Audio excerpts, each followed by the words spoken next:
Now to our coverage of the invasion by Russia on Ukraine. 5 settlements and a hospital in Russia's southwestern Kursk region lost power this morning following a Ukrainian drone strike.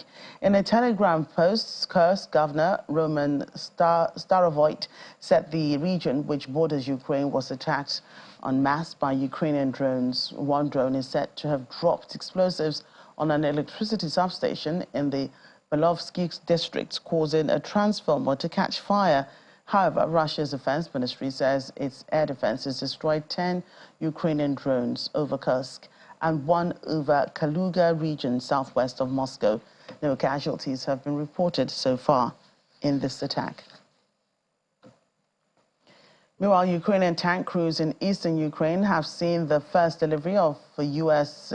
Abrams tanks to Kyiv as a boost that is expected to offer them more protection and firepower in battle. Earlier in the week, President Volodymyr Zelensky said that Ukraine had taken delivery of its first shipment of U.S. jet-powered Abrams tanks to help in the defense against Russia's invasion. According to Ukrainian tank crews training in the Donetsk region, once the tanks are deployed, it would be a big step towards up from the Soviet-era tanks they have been operating. However, the team says it still needs additional firepower and protection offered by the Abrams and other Western tanks, such as the German-made Leopard.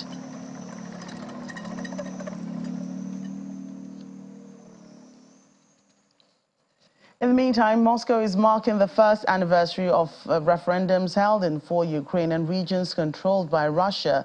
Last year, Russia said it was annexing the 4 regions of Donetsk, Luhansk, Kherson and Zaporizhia in an act condemned as unlawful by most countries at the United Nations. Video shows workers in the Russian capital putting final touches to a stage on Red Square for an event due to hold later on Friday.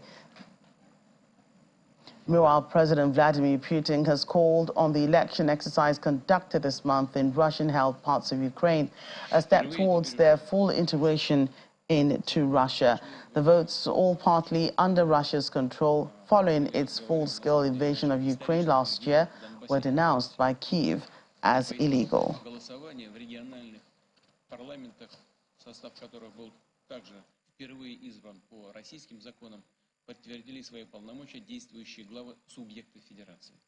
In the meantime, Russian President Vladimir Putin has met one of the most senior ex-commanders of the Wagner mercenary group, who the Kremlin says now works for the defense ministry.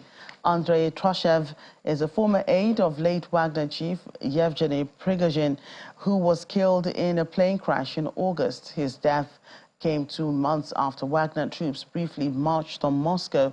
The Kremlin says President Putin had asked Mr. Troshev to oversee volunteer fighter units in Ukraine.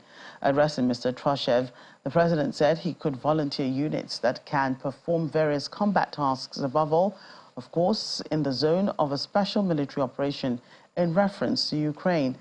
The president last month called on all employees of Wagner and other Russian private military contractors to take an oath of allegiance to the Russian state.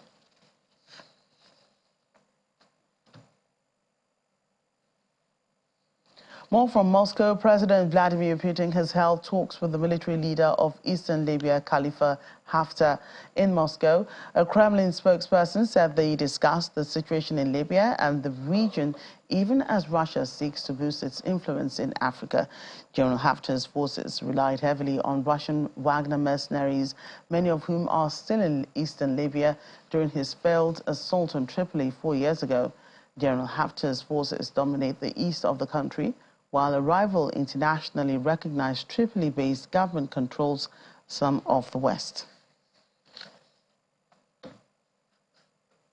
And Russia is set to increase defense spending by almost 70% in 2024 as Moscow pours resources into its full-scale offensive in Ukraine.